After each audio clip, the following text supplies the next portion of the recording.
അസ്സലാമു അലൈക്കും വറഹ്മത്തുള്ളാഹി. അൽഹംദുലില്ലാഹ്. അല്ലാഹുമ്മ സ്വല്ലി അലാ സയ്യിദിനാ മുഹമ്മദിൻ വഅലാ ആലി സയ്യിദിനാ മുഹമ്മദ്. മഹാനായ ശൈഖുനാ അത്തിപ്പറ്റ ഉസ്താദ് നബ്ബറല്ലാഹു മർഖദഹു ഓരോരുത്തരുടെയും മനസ്സ് തേടുന്ന വിധത്തിലായിരുന്നു ശൈഖുനാ അത്തിപ്പറ്റ ഉസ്താദിന്റെ പെരുമാറ്റം. ഒരാളെയും അവഗണിക്കുകയോ മുഖവിലക്കെടുക്കാതിരിക്കുകയോ ചെയ്യുമായിരുന്നില്ല. എല്ലാവരോടും പുഞ്ചിരിച്ച് സലാം പറയുകയും സുഖവിവരങ്ങളും വീട്ടിലെ വർത്തമാനങ്ങളും ചോദിച്ചറിയുകയും ചെയ്യുമായിരുന്നു. തികച്ചും സാധാരണക്കാരിൽ സാധാരണക്കാരനായിട്ടായിരുന്നു ഉസ്താദിന്റെ ഇടപെടലുകൾ. സാധാരണക്കാരോടൊപ്പം ചേർന്നായിരുന്നു ശൈഖുനാ അത്തിപ്പറ്റ ഉസ്താദിന്റെ ജീവിതവും. അതുകൊണ്ട് തന്നെ ഉസ്താദ് ഇടപെട്ടിരുന്ന ഏതൊരാൾക്കും തന്നോടാണ് ഉസ്താദിന് കൂടുതൽ അടുപ്പവും സ്നേഹവും എന്ന അനുഭവം ഉണ്ടാകുമായിരുന്നു. വളരെ സ്നേഹത്തിലൂടെയായിരുന്നു ഉസ്താദിന്റെ ഓരോ ഇടപെടലുകളും. ഒന്നും അടിച്ചേൽപ്പിക്കുകയോ നിർബന്ധിക്കുകയോ ചെയ്യുമായിരുന്നില്ല. മറിച്ച് ഉസ്താദിന്റെ വേറിട്ട സമീപനങ്ങൾ ഓരോ മനസ്സിനെയും കീഴടക്കുന്നതായിരുന്നു. ആരും പ്രതീക്ഷിക്കാത്ത വിധത്തിലായിരുന്നു പലയിടങ്ങളിലും ഉസ്താദിന്റെ ഇടപെടലുകൾ. തങ്ങളുടെ തെറ്റുകൾ തിരുത്തുന്നത് പലപ്പോഴും അവർ പോലും തിരിച്ചറിയുമായിരുന്നില്ല.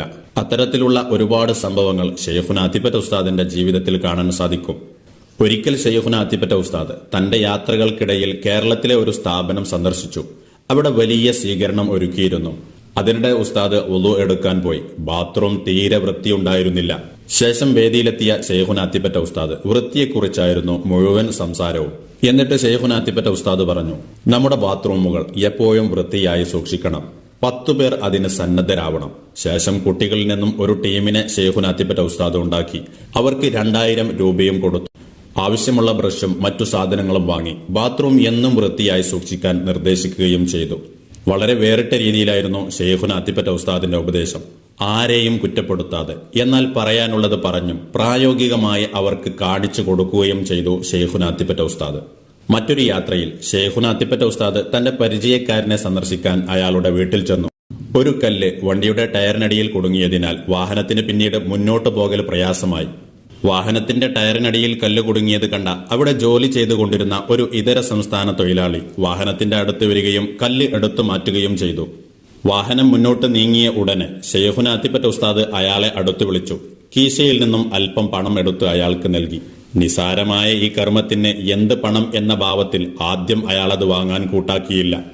എന്നാൽ ശൈഖുനാ അത്തിപ്പറ്റ ഉസ്താദിന്റെ ആവശ്യം മാനിച്ച് പിന്നീട് ആ പണം അദ്ദേഹം വാങ്ങുകയും ചെയ്തു. ഇതാണ് ശൈഖുനാ അത്തിപ്പറ്റ ഉസ്താദിന്റെ വേറിട്ട സ്വഭാവം. തന്നെ സഹായിക്കുന്നവരെ, അത് ആരാണെങ്കിലും അപ്പോൾ തന്നെ തിരിച്ചു സഹായിക്കുകയും ചെയ്യുമായിരുന്നു ശൈഖുനാ അത്തിപ്പറ്റ ഉസ്താദ് നവ്വറല്ലാഹു മർഖദഹു. അല്ലാഹു സുബ്ഹാനഹു വ തആല അവിടുത്തെ പദവി ഉയർത്തിക്കൊടുക്കട്ടെ.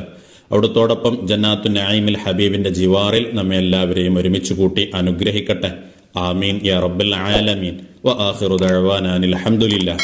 അസ്സലാമു അലൈക്കും വറഹ്മത്തുള്ളാഹി.